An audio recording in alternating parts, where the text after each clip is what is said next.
Hello guys, आप सबका स्वागत है एक बार फिर से मेरे शो में जिसका नाम है mic check with Mohit Sinha.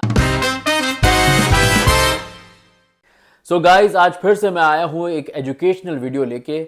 आज का जो वीडियो है ये है कि जब भी आप डबिंग के ऑडिशन में जाएं तो कैसे दे audition, how to give a good dubbing audition. So guys, जैसा कि आप सबको पता ही होगा, अभी ये साल स्टार्ट हुआ है तो अभी बहुत सारे स्टूडियोज़ ओपन ऑडिशंस भी करवाते हैं, लाइक साउंड एंड विजन हो गया and I think audio magic भी, and there are lot of more studios जो कि ओपन ऑडिशंस रखते हैं किसी पर्टिकुलर दिन पे। तो वहाँ पे अगर आपको अपॉर्चुनिटी मिलती है जाने की तो उन ऑडिशंस में आप किस तरह परफॉर्म कर सकते हैं, या फिर किसी भी ऑडिशन में, क्योंकि डबिंग इंडस्ट्री ऐसी है कि यहाँ डेली ही आप ऑडिशन दे सकते हैं। किसी भी नए स्टूडियो को अप्रोच करें, थोड़ा फॉलो अप करना पड़ता है, लेकिन उसके बाद आपको जब वो बुलाते हैं तो आपको जाके ऑडिशन तो देना ही है। तो ये डबिंग ऑडिशन का जो मैं आपको तरीका बताऊंगा वो सब पे अप्लाई होगा, ना कि सिर्फ कुछ जगहों पे बल्कि हर जगह पे। तो सबसे पहले जब भी हमें डबिंग ऑडिशन का कॉल आता है या फिर मैसेज आता है, सो मुझे ये चीज़ मैंने खुद भी महसूस की है, क्योंकि मैंने भी ज़ीरो से ही स्टार्ट किया है कि हम बहुत एक्साइटेड हो जाते हैं या फिर बहुत नर्वस हो जाते हैं। ये दो ही फीलिंग्स आती, तीसरी कोई फीलिंग आती नहीं है। एक्साइटेड इसलिए हो जाते हैं कि अब हमें स्टूडियो में काम करने का मौका मिलेगा, और नर्वस इसलिए हो जाते हैं कि अगर जैसा वो चाहते हैं हमने वैसा ऑडिशन नहीं दिया तो फिर दोबारा कभी मौका नहीं मिलेगा। तो इन दोनों फीलिंग्स को ही आपको किनारे रख देना है, ना एक्साइटेड होना है और ना ही नर्वस होना है। सबसे पहले हमें फोकस करना है कि हम वहाँ जाके करने क्या वाले हैं। तो दो तरीके के ऑडिशन होते हैं। एक तो होता है कि जैसे मुझे अभी ओपन ऑडिशंस का शायद दोनों प्रोसीजर होते हैं, जब मैंने स्टार्ट किया था तो वैसे ही होते थे कि कुछ ऑडिशंस में क्या होता है कि वो कहते हैं आप ही जो प्रिपेयर करके आए हैं, आपके पास अगर कुछ लिखा हुआ है तो आप वही माइक पे बोल दीजिए, ताकि वो समझ जाते हैं कि आपके पास क्या चीज़ें हैं और क्या चीज़ें नहीं हैं। और दूसरा क्या होता है कि वो आपको एक सीन देते हैं, देखते हैं कि आपका लिप सिंक कितना बेहतर है, कितना अच्छा परफॉर्म कर पाते हैं। उन चीज़ों को देखना पड़ता है। ठीक है, तो हमें सबसे पहले एक स्क्रिप्ट अपनी प्रिपेयर करके जाना है, जो आपके पास कोई भी, मतलब ऐसा नहीं कि आपको कोई बहुत कठिन स्क्रिप्ट प्रिपेयर करनी है, बट आप अपनी कुछ 10-12 लाइंस एक अपनी स्क्रिप्ट प्रिपेयर कर लीजिए। कुछ भी आपने कोई मूवी देखी हो, शाहरुख खान की, अजय देवगन की, या किसी भी, हिंदी ही करिए prepare until unless it's an English audition. Hindi इसलिए करिए क्योंकि आपके पहले हिंदी के तलफ़ुज़ कैसे हैं वो जानना उनके लिए ज़रूरी है, उसके बाद इंग्लिश का नंबर आता है। तो कोई भी फिल्म उठा लीजिए जिसमें एक बढ़िया मोनोलॉग होगा। थिएटर में हमें बताया था, जैसे मैंने जब थिएटर किया था तो मुझे राम लखन का एक सीन है जिसमें अनिल कपूर जैकी श्रॉफ के बीच में एक बैंटर हो रही है कि जैकी श्रॉफ कह रहे हैं कि तू जा, कुछ और बन जा, क्योंकि पुलिस वाला बना रहता है। वैसे ही कुछ सीन था कि अपनी माँ के लिए दोनों क्या करेंगे। तो एक लंबा मोनोलॉग था 1 पेज का, वो हमें सिखाया गया था। वैसे ही आप कोई भी फिल्म जो आपने रिसेंट भी देखी जिसमें एक मोनोलॉग हो, एटलीस्ट 10-12 लाइन तो हो उसमें, वो आप प्रिपेयर कर लीजिए। प्रिपेयर इन द सेंस, ज़रूर आपको ऐसे याद करके नहीं बोलना है, क्योंकि एक्टिंग का ऑडिशन नहीं है, डबिंग का है। तो आप उसको लिख के रख सकते हैं अपने पास। अभी आजकल तो फ़ोन की सुविधा भी है, पहले तो खाली नोट पैड्स ही होते थे। तो आप अपने फ़ोन में वो डायलॉग्स लिख लीजिए, और फ़ोन नहीं तो आप एक कॉपी और पेन रखिए जिसमें आप प्रॉपरली अपनी हैंड राइटिंग में लिखिए, ताकि आपको ईजी रहे पढ़ने के लिए, आप फंबल ना करें। क्योंकि फ़ोन में कभी कभी क्या होता है, क्योंकि आप रोमन में लिखते हैं तो दे को देन लिख दिया जाता है, THEN, तो फिर पढ़ने में फंबल आता है। और वहाँ पे क्योंकि इतना टाइम वो आपको देंगे नहीं, अगर आप किसी ऑडिशन में जाते हैं तो 50 से 100 लोग भी हो सकते हैं, भरोसा नहीं है। क्योंकि किसको अपॉर्चुनिटी नहीं चाहिए, सबको तो चाहिए। तो अगर अपॉर्चुनिटी के बीच में आपको वो चीज़ मिलती है तो आपको मेहनत तो करनी पड़ेगी, वो क्रैक करना पड़ेगा वो चीज़। सो इसीलिए मैं आपको पहले ही प्रिपेयर कर दे रहा हूँ कि आपको क्या करना है, कि एक अपने हिसाब से 10-12 लाइन का कुछ प्रिपेयर करके रखिएगा अपने पास। उसके बाद वो आपको जो देंगे, अगर वो वहाँ पे आपको देते हैं तब तो फिर सबके लिए ही वो एक न्यू थिंग होगी कि कैसे करना है। पर फिर भी आप एक मेंटली प्रिपेयर होंगे कि मैं अपना भी प्रिपेयर करके आया हूँ। और अगर वो आपको मौका देते हैं कि उनका करने के बाद आप अपना भी कुछ कर सकें, तो आप वो भी कर दीजिएगा। दूसरी सबसे ज़रूरी बात यह है कि जिस दिन भी आपका ऑडिशन है उससे एक रात पहले आप कुछ भी ठंडा या चिकना नहीं खाएंगे। चिकना इन द सेंस कुछ भी ऐसा जिससे आपके गले की जो टोनैलिटी है वो डिफरेंट हो जाए। और ठंडा इसलिए कि अगर आप ज़्यादा ठंडा खा लेंगे, मान लीजिए आपने भर भर के आइसक्रीम खा ली, या कुछ कुछ भी ठंडा पानी पी लिया, बियर पी ली, कुछ ऐसा जो कि आपको आपकी ओरिजिनल टोनैलिटी को चेंज करता है, नेज़ल टोन लेके आता है, वो चीज़ आपको नहीं करनी है। क्योंकि अगर आप उसी नेज़ल टोन में जाके ऑडिशन दे के आएंगे तो उनको तो लगेगा भाई आपकी नेज़ल टोन ही आती है, और नेज़ल टोन को हमारी इंडस्ट्री में अच्छा नहीं माना जाता। हमारी इंडस्ट्री में ऐसा सोचते हैं कि भाई अगर इसकी नेज़ल टोन आ रही है तो ये मतलब मुंह की आवाज़ जो आनी चाहिए उसके साथ साथ नाक की आवाज़ भी आ रही है, मतलब ऐसे आवाज़ आती है, और भाई कैसे हो, क्या चल रहा है, इस तरह की आवाज़ सुनाई देने लगती है। आपको पता नहीं चलेगा, आपको लगेगा आप नॉर्मल बोल रहे हैं, पर वो नेज़ल टोन आती है। सो इससे बचना है हमें। अगर आपने ये कर लिया ना तो फिर आप 50% जंग आप जीत जाएंगे। तो एक रात पहले आपको कुछ भी ठंडा मीठा या ऐसा कुछ भी नहीं खाना है, या ओवर ईटिंग भी नहीं करनी है। ओवर ईटिंग भी करेंगे तो भी अगले दिन ऐसा आपको मतलब वो फील नहीं है, फील गुड नहीं आएगा। क्योंकि ऑडिशन की टाइमिंग भी बहुत इंपॉर्टेंट है। हो सकता है कई लोगों का सुबह 8 बजे हो, कई लोगों का दोपहर के 3 बजे हो। दोपहर के 3 बजे है तो फिर आपको ऐसा नहीं कि सुबह अगले दिन रात तो नहीं खाया, सुबह सुबह खा लिया कुछ उल्टा पुल्टा, नहीं खाना है। आपको अपने गले को क्लियर रखना है। और उसके बाद जब भी आप मॉर्निंग में उठते हैं तो एक बार गरारा ज़रूर कर लीजिए, गागल्स ज़रूर करिए जिस दिन भी आपका ऑडिशन है। वैसे तो एज अ वॉइस आर्टिस्ट मैं सजेस्ट करूंगा अगर आप डेली कर पाएँ तो इससे बेहतर तो कुछ नहीं हो सकता, पर आप डेली ना भी कर पा रहे हो तो अगर आपका कोई बहुत ही बेहतरीन ऑडिशन है तो गार्गल ज़रूर करिए। वो बहुत ज़रूरी होता है, आपको पता नहीं चलता, पर गले के जो मसल्स हैं ना, जो कि उल्टा पुल्टा खाने से ख़राब हो जाते हैं या मतलब उनमें कुछ जमा होता है, वो गार्गल से निकल जाता है। तीसरी सबसे ज़रूरी चीज़ है आपका अप्रोच। अप्रोच क्या होता है कि जैसे ही आप डबिंग स्टूडियो के अंदर एंटर करेंगे, आप सबको वेलकम कीजिए, ग्रीट कीजिए। ऐसा नर्वस होके बैठ मत जाइएगा कोने में कि अरे बाप रे 100 लोग सामने बैठे हैं, अब तो मेरी हालत ख़राब हो जाएगी, ये मुझसे बेहतर करेंगे ये। और ज़्यादा फालतू की बातचीत करने की ज़रूरत नहीं है ऑडिशन से पहले। आप ऑडिशन के बाद एक बार फ्री हो जाए मेंटली, फिर आप ज़रूर करिए। लेकिन आप बैठे हैं वहाँ पे, आपको कोई आपके जैसा ही मिल गया या आपके शहर का मिल गया और आप बतियाने लगे, ये सब नहीं करना है। आपको फोकस रखना है कि आप यहाँ किस मकसद से आए। हम इस वक्त भारत के सबसे सुरक्षित जगह पर खड़े हैं। मकसद आपका दिमाग में क्लियर होगा, फोकस आप रखेंगे तो आपका ऑडिशन ज़रूर अप्रूव होगा। तो 2-3 चीज़ें ध्यान रखनी है। अप्रोच इसलिए मैं बोल रहा हूँ, ग्रीटिंग जो भी आपको मिले, जो रिसेप्शन पे होगा उनको ग्रीट कीजिए। जो भी डबिंग डायरेक्टर्स अगर आपने उनको देखा है उनकी फेसबुक प्रोफाइल से या इंस्टाग्राम प्रोफाइल से, अगर वो आपको सामने से दिख रहे हैं तो उनको ग्रीट कीजिए। अपने बारे में अगर बता पाएँ तो बहुत अच्छी बात है, नहीं तो सिर्फ ग्रीट कीजिए, क्योंकि वो बहुत ज़रूरी है। आपकी बॉडी लैंग्वेज कैसी रहती है जब आप ऑडिशन में जाते हैं, और ये एक्टिंग में भी बहुत काम आती है जब आप एक्टिंग का ऑडिशन देते हैं। क्योंकि बॉडी लैंग्वेज में अगर आप ऐसे घबरा के बैठे रहेंगे कि कोई देख लेगा, कहीं मेरा नंबर आ गया, नहीं, आपको कॉन्फिडेंटली बैठना है। आपको दोनों चीज़ें नहीं करना है, अंडर कॉन्फिडेंट भी नहीं होना है और ओवर कॉन्फिडेंट भी नहीं होना है। अगर ओवर कॉन्फिडेंट हो गए यार मुझे तो सब आता है, ये सब क्या ही कर लेंगे मेरे आगे, तो सबसे पहले आप ही गुड़ गोबर करेंगे। तो ये भी नहीं करना है आपको। आपको बस नॉर्मल रहना है, ना ओवर ना अंडर। अगर आपने ये 3 चीज़ें अपने अंदर रख ली ना, मुझे एक बार मुकेश तिवारी जी जो कि वसूली भाई बनते हैं गोलमाल में, उनके साथ शूट कर रहा था, तो उन्होंने एक बात बताई थी कि अजय देवगन जो हैं, अजय देवगन की एक बड़ी ख़ास बात है कि वो हर स्थिति में नॉर्मल रहते हैं।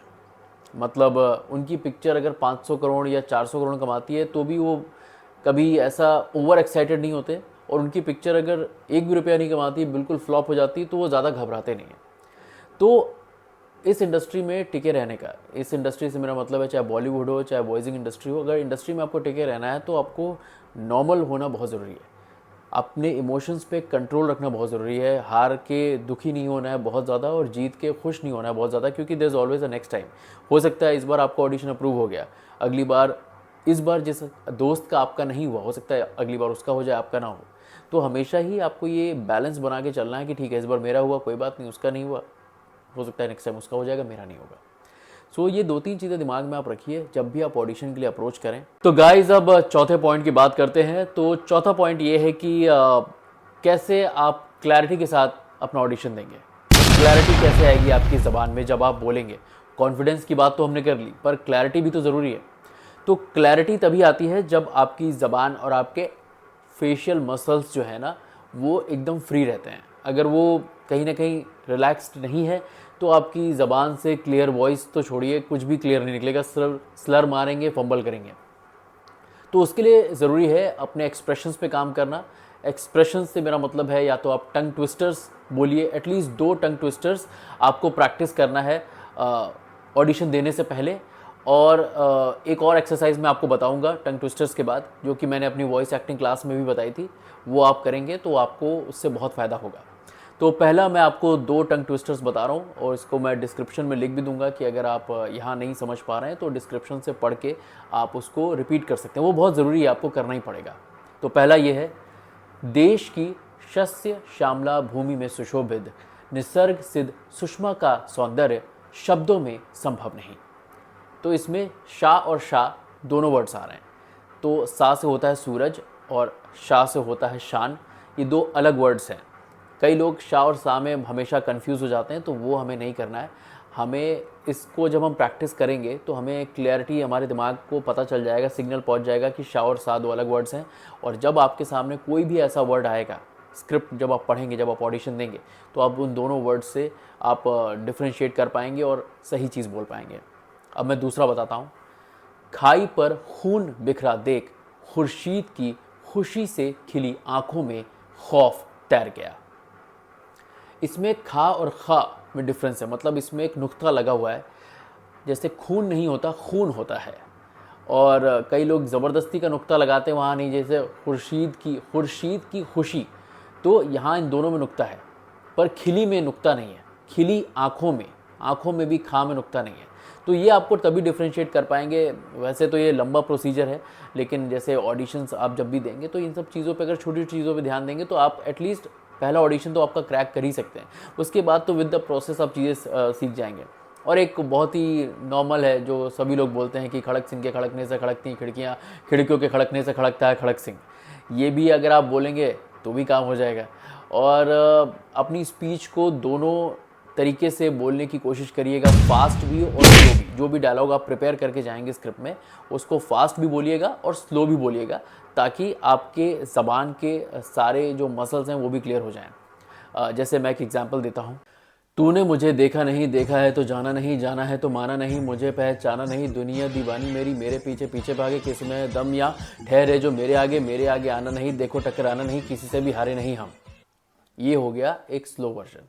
अभी इसी को आपको फास्ट बोलना है। तूने मुझे देखा नहीं, देखा है तो जाना नहीं, जाना है तो माना नहीं, मुझे पहचाना नहीं, दुनिया दीवानी मेरे, मेरे पीछे पीछे किस में दम या ठहरे जो मेरे आगे आना नहीं, देखो टकराना नहीं, किसी से भी हारे नहीं हम। तो ये तो मैंने बहुत फास्ट स्पीड में बोला है, लेकिन अगर आप इतनी फास्ट स्पीड में ना भी बोल पाएँ तो भी आप इससे स्लो स्पीड में, लेकिन एक बार ट्राई ज़रूर करिएगा। उससे भी आपके दिमाग को और शार्पनेस मिलती है कि मैं चीज़ों में डिफ्रेंशिएट कैसे करूँ। और जो आप ये देखते हैं मैं इतना फास्ट बोल पाता हूँ, उसका रीज़न भी यही है कि मैंने ये सारी चीज़ें प्रैक्टिस की हुई हैं। तो प्रैक्टिस करना बहुत ज़रूरी है, तभी आप ज़िंदगी में फ़ास्ट बोल पाएंगे। जब मैंने अभी रिसेंटली ये माइक क्रॉस किया था सूट्स में, अगर आपने उसको इंग्लिश में देखा होगा तो कितना फास्ट बात करता है। तो उसकी टोनैलिटी मैच करने के लिए, वो स्टटर्स मैच करने के लिए, वो लिप मूवमेंट मैच करने के लिए आपको उतना फास्ट बात करने की ज़रूरत पड़ती है। वरना क्या होगा, पीछे से लिप दिखते रहेंगे, ऊपर से आपकी खाली आवाज़ जाती है। तो डबिंग की गहराई तक जाने के लिए आपको ये सब चीज़ें करना बहुत ज़रूरी है। अब आते हैं 5वें पॉइंट पे। तो गाइज अब बात करते हैं आखिरी पॉइंट की, 5वें पॉइंट की, जो कि सबसे ज़रूरी पॉइंट है। कई लोग क्या करते हैं ना, घबराहट में जब पहुंचते हैं तो डबिंग माइक पे पहुंचने से पहले जस्ट पहले ढेर सारा पानी पी लेते हैं। इतना पानी आपको पीना ही नहीं है, और डबिंग ऑडिशन देने के जस्ट पहले तो बिल्कुल नहीं पीना है, क्योंकि पानी का अपना एक टेम्परेचर होता है, ठंडा, गर्म, नॉर्मल जो भी है, वो आपकी टोनैलिटी को तुरंत अफेक्ट करेगा। आप 10 मिनट पहले पी लीजिए, 15 मिनट पहले पी लीजिए, लेकिन तुरंत ऐसा घबराहट में कि अरे बाप रे अभी माइक पे जाना है, अभी मैं पानी पी लेता हूँ भर भर के, आप गारंटी के साथ मैं कहता हूँ अच्छा ऑडिशन नहीं होगा, हो ही नहीं सकता। पानी आपको थोड़ी देर पहले ही पीना है। और ये बहुत ऐसी मिस्टेक है जो हर दूसरा आर्टिस्ट करता है, क्योंकि वो आप अपनी टोनैलिटी खुद ही चेंज कर देते हो। तो आपकी जो नेचुरल टोन है, जब आप बात करते हैं, उसको ही आपको मेंटेन करना है। अच्छा नहीं होगा ऑडिशन, कोई बात नहीं, आपने कोशिश तो अच्छी की ना। कोशिश इज़ इम्पॉर्टेंट, रिजल्ट तो आपके हाथ में है नहीं, किसी के हाथ में नहीं है। लेकिन अगर आप कोशिश ही ख़राब कर देंगे तो फिर चीज़ें अच्छी कैसे होंगी। तो पानी आप हमेशा 15 मिनट पहले पीजिए। उसके बाद जब भी आप ऑडिशन दें 15 मिनट तक कुछ भी नहीं, आप अपने ऊपर फोकस करिए कि मुझे ऑडिशन देना है और दे दीजिए। ऐसा कुछ भी उल्टा पुल्टा खा रहे हैं वो सब नहीं करना है। ये सब चीज़ें आप ध्यान में रखेंगे तो मैं गारंटी के संग कहता हूँ कि आप कितने भी नए हो, कितने भी आपने हो सकता है सिर्फ फैन डब्स किए हो सकता है कभी आप प्रॉपरली किसी स्टूडियो में बैठ के माइक के सामने आपने डब नहीं किया हो, लेकिन आप जब जाएंगे उनसे मिलेंगे तो आप एक इम्प्रेशन ज़रूर छोड़ के आएंगे, क्योंकि इम्प्रेशन छोड़ना बहुत ज़रूरी है। क्योंकि हम भी जब क्राउड डब करते थे तो वहाँ पे इम्प्रेशन छोड़ना ही पड़ता था। 50-60 लोग होते थे, उसमें से अगर 1-2 लोग अपने आप को डिफरेंट प्रूव नहीं करेंगे तब तक आप आगे नहीं बढ़ सकते। तो सारा खेल इंप्रेशन का ही है, इंप्रेशन के साथ साथ टैलेंट का भी है। वो तो जाहिर सी बात है आप में होना ही चाहिए, वरना फिर आप आगे एक दो अपॉर्चुनिटीज़ तो आपको मिल जाएंगी, लेकिन आगे आप फिर उसको उस चीज़ को ना कैश नहीं करा पाएंगे। वो आपको मज़ा नहीं आएगा उस चीज़ में, ना लोगों को आएगा, क्योंकि शायद आपको लगेगा कि यार ये मैं क्या कर रहा हूँ, और उनको भी लगेगा कि भाई इनमें वो बात नहीं आ रही है जो हमें इनसे चाहिए। तो जाते जाते आपको एक ब्राउनी एडवाइस मैं दे के जाता हूँ, जैसे ब्राउनी पॉइंट्स होते हैं, कि ये जो आप पेन देख रहे हैं, ये पेन बड़ी कमाल की चीज़ है। इस पेन को आप ऐसे अपने यहाँ पर रख के को जो भी आपकी स्क्रिप्ट होगी उसको आपका ऐसे ही बोलना है। जब आप ऐसे बोलेंगे तो क्या होगा कि आपकी जो ये मसल्स होंगे और जो आपकी ज़बान होगी ना वो और क्लियर हो जाएगी।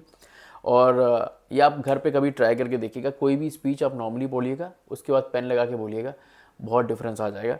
सो ये 5-6 चीज़ें अगर आप करते हैं तो मुझे लगता है कि आपको बहुत हेल्प होगी और आप ऑडिशन क्रैक कर पाएंगे। सो गाइज़, आज का वीडियो बस इसी बारे में था। उम्मीद है आपको अच्छा लगा होगा और आपको कुछ सीखने को मिला होगा। तो बस ऐसे ही मुझे प्यार देते रहिए और मेरे चैनल को लाइक कीजिए, शेयर कीजिए, सब्सक्राइब कीजिए। सो नेक्स्ट वीडियो अब एजुकेशनल वीडियो नहीं होगा, नेक्स्ट में फिर से एक गेस्ट आएगा। और इस बार का जो गेस्ट है वो उसको लोग कहते हैं मास्टर्स ऑफ द यूनिवर्स। मतलब उसके सामने कोई टिकता नहीं है। और उसका एक और नाम है जिसको कहते हैं एडम, और उसका दूसरा नाम है, आप समझ ही गए होंगे मैं किसकी बात कर रहा हूँ। तो नेक्स्ट टाइम जो आ रहा है वो आएगा पावर लेके, और मैं कहूँगा आई हैव द पावर।